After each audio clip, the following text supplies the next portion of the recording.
In this Chronos Before The Ashes video, I'll give you some tips and tricks to start your journey in Chronos from the Ashes without giving you any major spoilers. This video is suitable for anyone that wants to try the game, would like a few guiding words to kickstart their journey, but wants to figure out the puzzles and the world for themselves. I will offer some guidance and a few things I wish I'd known before I started playing. If you found the video useful guys, then please do me a favour and leave a like or comment to let me know. It really helps with the channel growth and keeps me on track with how to make future videos even better. Okay, let's get started. Before we get into the tips, I'll tell you a few things about the mechanics of the game you will find useful to know before you get started. First off, if you die, you will lose 1 year of your character's life. Any items in your possession or XP will not be lost. When you die, you will be ported back to the last travel stone you interacted with. And all the enemies in every area of the game will be back to life too.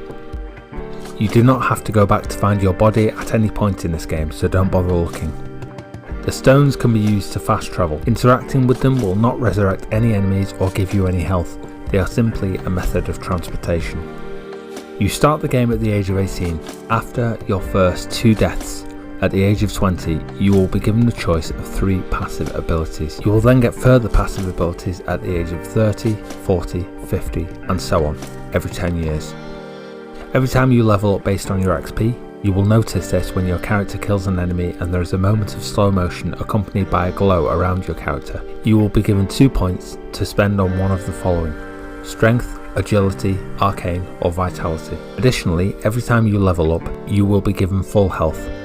Your build will consist of the following components: your weapon, your basic stats, your passive bonuses unlocked based on your age mentioned earlier, your magic stone. You will find these as you progress through the game and you will be able to choose which one to equip. Once you have discovered your first magic stone, you will have a power-up ability granted to you.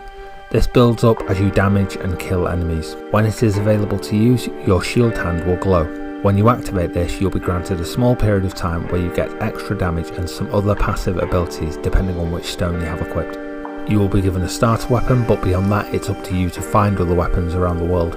Your enemies will not drop weapons for you to use. Okay, that's the basics. Now we'll move on to the gameplay tips. So, tip 1. Don't spend too much time agonising over the starter area. I made this mistake originally before I realised that it's more about story setting and less about pivotal or life-changing gameplay. I ended up spending around 30 minutes searching around the starter area when there really was no need. Eventually, you will come to points in the game where you will visit the area again. I'll say no more about that, but just be aware, the main gameplay will begin after you leave the opening area. Tip 2. Basic combat. You have the ability to dodge and evade, to block and to parry.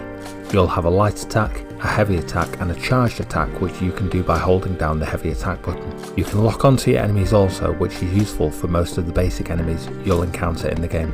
As you progress through the game, you will find that getting the perfect timing for your evasion and parry will grant you a window of opportunity to counter-attack, and this will give you a damage boost on that attack. The best advice I can give you to begin with is to spend some time getting comfortable with your parry. If you can get the timing of this down along with the timing for the follow-up attack, which is intended to be done immediately after a successful parry, you'll find that this is a very powerful method of combating most enemies you'll meet.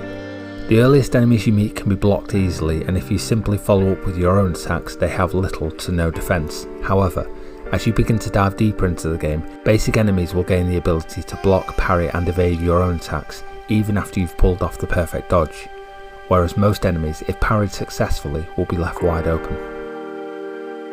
Tip 3. Advanced combat. For bigger enemies, you may find it helpful to fight them without locking on. When you lock on, you will do a dodge animation, but you won't be able to roll. For some attacks, rolling is the only way to avoid it, so being locked on to some of the bigger bad guys will actually hurt your ability to combat them. Tip 4. Healing up. You will discover healing stones as you progress through the game. Each one has only a single use, and the only time they refresh is after you die. Each one will give you a full heal, so don't waste them when you've only lost a quarter of your health. Additionally, healing up takes a while. Enemies near the beginning of the game will often give you plenty of time to heal up, but as you move further in, you won't be given this time. You'll be attacked as you try to heal. The best advice I can give you here is to unlock your target, make some distance from them by sprinting or rolling, and then heal up. Tip 5. Puzzles. You'll find locked doors, combinations or codes you need to put in to open certain areas, or pass through portals. My advice here, without giving anything away, is to look for clues and take note of anything that stands out.